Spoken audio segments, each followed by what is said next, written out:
What's up, Reapers? My name is Seth, and we are back here with some more Maplestory 2, and today we're going to be comparing, the cash shop in Trove and how it actually ends up comparing to Maplestory 2. Again, I just personally thought that this was a fun project, so if you guys aren't into it, well, then sorry about that, right? Sorry for wasting your time. I thought it would be really interesting to kind of do my comparison of, you know, this one game that I've been playing for years, as opposed to this other game, which is by a company that I am very, very loyal to. Lots of people have their gripes with Nexon, but I very much enjoy the company. They've delivered a lot of games that I've played in the past, even before I ended up doing all the YouTube stuff. But today, our focus is on the cash shop, and hopefully, if we have time, we're going to be talking more about the end game, because that that kind of goes hand in hand with the cash shop. Very similar to Trove, we've actually got a gem system in play for what you actually do for character progression in the late game, but we'll talk about that in a little bit. First of all, I just wanted to kind of bring up the market and just show you some of the cash shop stuff in general. You're gonna end up having the option of being able to get, you know, packages that will include certain items, you know, very similar to Trove packs, or you're gonna have different items like a shoot up scroll, which is gonna end up you know, giving you different levels to some of your gear and stuff like that. A special scroll that grants you rewards every 5 levels from 10 to 50. So, okay, that's different than what I thought it was. But either way, you're going to end up having some cash shop items that end up ultimately making your gaming experience a lot easier. Most of all, it comes into play in the end game with Maplestory, near as I can tell, rather than Trove, where it kind of hits you right at the beginning and just kind of carries on all the way out, which personally is one of the things that I feel is very lacking with Trove. I feel that its cash shop is not really, like, you can kind of tell that the team behind it doesn't really have that much experience when it comes to making a free-to-play MMORPG like Trove, an action game, kind of a cash shop driven experience. Because what Trove has for a cash shop is you're going to end up spending your money to either, you know, get dragon coins to end up, you know, unlocking dragons, which ultimately gives you more magic find, which ends up making it so that you can end up finding more gear a lot easier while you're out in the world and stuff like that. And then there's also going to end up being store packs that are just going to end up being blatantly for real life money, that are going to end up unlocking certain costumes or certain mounts and stuff like that. While certain packs will also be available for credits, which is the in-game equivalent of merits in Maplestory. It's going to be a cash shop exclusive currency, right? So you do have ways of actually grinding both merits and credits in Maplestory and Trove, but we'll talk more about that in a little bit. But the defining difference is that in Trove, you kind of have to get all the vanity items and all the mounts, because they end up giving you mastery, and mastery ends up giving you more stats that ultimately end up making your character that much stronger, while simultaneously you're focusing on the gem system in general, which requires you to you know, you can either just grind it forever, or you can spend money to level up your gems, to augment the stats on your gems, and then there's also just re-rolling the stats that are on your gems as well. Now, again, I'll do as best as I can explain a comparison between the Trove gems and the Maplestory gems, but we'll talk about that in a minute. So with Maplestory, skins that you end up putting on your weapons, or that you end up putting on your, you know, character's clothes and stuff like that, all of that is just, it's just skins. It's just to make your character look cool, right? You know, it's not like a requirement or anything like that. And because of it, I feel that the cash shop does a very good job giving you the option to make your character kind of look the way that you want, while not necessarily forcing you to end up doing that like Trove does. And because Trove does this, I feel that that ends up pulling a lot of people's attention away from the game almost immediately, because it sets a very, very high bar, and if not makes the game very overwhelming and unapproachable for new players, because suddenly they're just overwhelmed with the fact that there's so many things that they can buy out of the cash shop.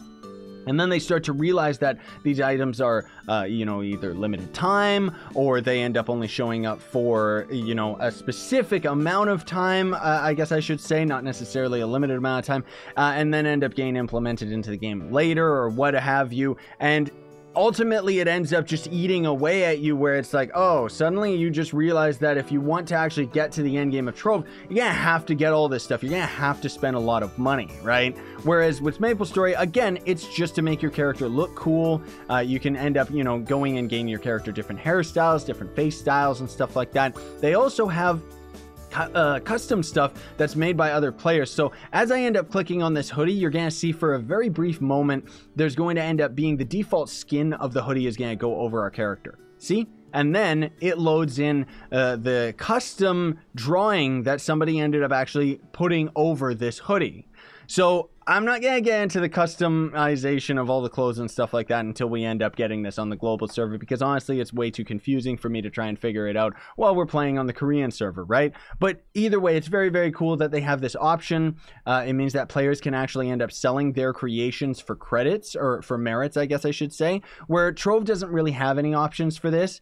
Trove, the only way that you can end up getting credits is you spend money to buy tradable credit pouches, and then players can end up buying those credit pouches for Flux, which is the in-game currency that you end up getting just through grinding and selling items, pretty much. Like, you're basically just selling items to players, or grinding resources and stuff like that to sell to players in order to end up getting more Flux. You see what I'm saying? Whereas in Maplestory, you know, you can just outright end up buying items, you know, for, like, you can outright, I think, buy merit from players for the in-game mesos or something. I'm not entirely sure how it actually works as far as the translation of the prices is concerned, but from what I was reading on the Reddit, it seems that roughly 10 million meso is going to end up translating into 360 merit depending on the time of day, which is either, you know, you either spend $10 and you get 1,100 merit,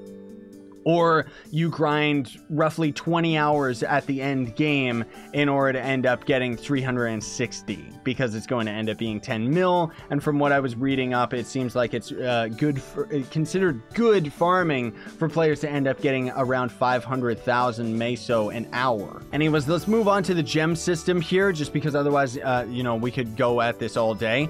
The gems themselves are going to end up being related to specific areas. So for Maplestory, I'm pretty sure it's down here in the outlaw zone, because it has to be kind of in the shadow area.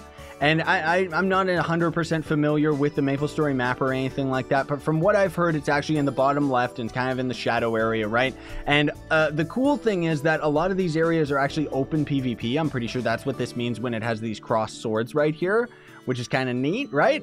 But the whole thing is, while you're killing enemies out in that area, they're going to end up having a rare chance of dropping these different gems, right? And the gems are going to end up coming in a bunch of different forms. There's going to be accessory gems, which are going to be able to have like strength, luck, dexterity, etc. Apparently you only need to use a specific few of them though. Let me actually look that up. So accuracy and fighting force apparently are the only gems that are going to end up being completely relevant to accessories. But then there's also going to be separate gems, like kind of a similar gems, but they're different in that those ones are going to end up being for your equipment slots. So you're going to be able to put those gems onto your body armor, your helmet, your pants, and stuff like that, right? Those ones are going to end up being similar, but also end up having different stat values to them. And apparently there's only 2 useful stats out of those, again, that you're going to end up putting on your character, which is going to be your main stat, which in our case of us playing as a berserker, for an example, would be strength, and then magic or physical damage, right?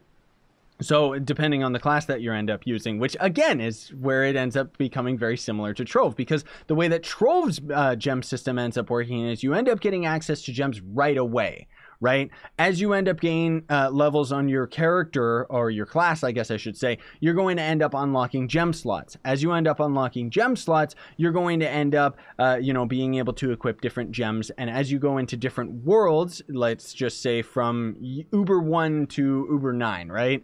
As you end up going to the higher tiered worlds, it ends up requiring more power rank out of your character. And in order to get power rank, you have to have more and more powerful gems on your character. And in order to get more powerful gems, you have to farm the strongest world possible to end up getting a gem box, which is then going to end up actually dropping different rarities of gems. But each different difficulty of world you end up increasing gives you more chance of actually getting like better, more powerful gems and stuff like that. And then the end game of Trove is pretty much grinding U9, which is the hardest world in the game as of right now anyways. U10 is supposed to be coming out later this year. And then you're going to end up getting stellar gems.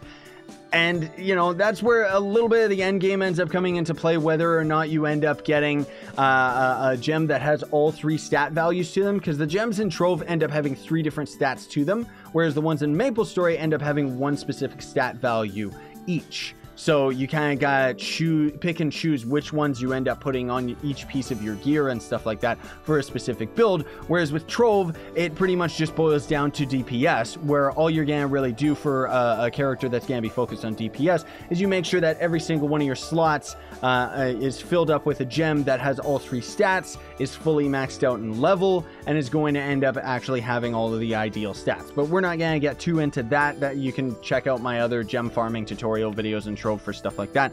Most of all, again, this is about the similarities between the 2 games. So the way that the cash shop works in Trove is that you can either grind for 1 billion hours, or you can level up the gems with you know, gem leveling items that you can end up just buying out of the cash shop, which will end up having increased odds of the gem actually leveling up, on top of gem dust, which is something that you have to grind yourself. Or you can end up, you know, just buying a luck cat, which is kind of a guarantee. I would say it's actually more like a 75 to 80% chance of actually leveling up your gem. And that's just leveling your gem. Each of the different stat values on the gem, you can then augment. And augmenting items kind of are pay to win in that you need a lot of flux, which is, again, the in-game currency. And you need a lot of other resources, which require you to have flux to buy those resources in the first place. So selling credit pouches obviously is going to be the most beneficial and quickest, easiest way for you to end up actually grinding up the gems, even though it's not really 100% a definitive system to actually do it. It's just how players end up doing it, right? Whereas with Maplestory, the way that it works is you end up, you know, in order to unlock gem slots, you have to dismantle certain pieces of gear that are going to end up being the same as another piece of gear that you already got. So pretty much you have a purple jacket and a purple jacket. Both of them are the exact same item type. You dismantle one of them to put power into your original one, and that's going to end up giving you a gem slot. I'm not entirely sure how the system works. This is all just, you know, hearsay that I've heard online and checked on tutorials and stuff like that, so I don't really have that much personal experience with it. But you know, generally it sounded like, oh, it's a grind fest because you gotta get the exact same piece of gear in order to get your gear to even have the gem slots in the first place. Well, on top of that, you have to try and find the gems themselves, which gem boxes are going to rarely drop in that shadow area, which is open PvP, so you're gonna be able to fight other players and stuff like that. Hello, random person. Do you want to be my girlfriend? No? Okay, that's kind of weird looking clothes that you got there, lady, but go away. So anyways, as you end up getting those gems in the first place, they got to have the stats that you want out of the box, and then you can level those gems. Now, from what I've heard, how does it actually work? I think it's these. No, it's not these. There's a special item that you can end up buying outright out of the cash shop. I think it might actually be these hearts right here. So a crystal that shines brightly can be obtained by dismantling items. Yeah, so that's them right there. So these heart items, you end up getting like one at a time for dismantling certain types of gear. I think it's a gear that ends up having a gem slot or something like that. You're going to end up getting a heart from it or something. Not exactly sure, but you get them one at a time, okay? That's the big point here. And it's going to end up costing you hundreds, if not thousands of hearts to end up leveling up your gems that you're going to be putting in all of your equipment. And here it is right here, and you can just buy it out of the cash shop. So that's where Maplestory ends up going pay to win at the end game, which I think it's kind of cool that they only really do it at the end. And they do have options, as all free-to-play games. They have options for free-to-play players to end up grinding the mesos, which means that you could end up ultimately grinding the hearts in the first place. Like, I'm wondering, would it be more beneficial to dismantle 5,000 pieces of gear, or would it be easier to grind and grind and grind 2,820 merits worth of meso, which would be a lot, that'd probably be like 50 mil or more or something like that. But either way, I just wonder, like, I just kind of think, like, what would be the comparison rate there? You know, would it be easier to end up just grinding the hearts, or would it be easier to just end up grinding the merits and then buying this pack outright as a free-to-play player? So anyways, I just wanted to give you guys a quick little comparison of the you know, the cash shop items and how they end up comparing to Trove and stuff like that, because generally I do find it's really cool that Maplestory has a lot of premium items that kind of come and go as the seasons end up changing. There's going to be specific mounts that you can only get for a limited time. You know, there's going to be certain emotes that you can end up getting for your character for a limited time, and all sorts of crazy things that you can end up getting, right? But the difference is that in Trove, a lot of that content is forced, whereas in Maplestory, it's kind of just for fun. And honestly speaking, I feel that there's a lot more incentive for people to end up spending money if it's just for fun, rather than kind of forcing their community to end up doing it. And in a lot of ways, I actually hope that Maplestory's community doesn't end up suffering from that end game grind of the gem system that we've got in place, compared to a game like Trove where everything's pay to win. You know, like you need to spend money in order to get mastery and vanity items in order to end up getting your character stronger, etc, etc, etc. So anyways, folks, hopefully I did a just comparison, and I hope that you ended up enjoying this video.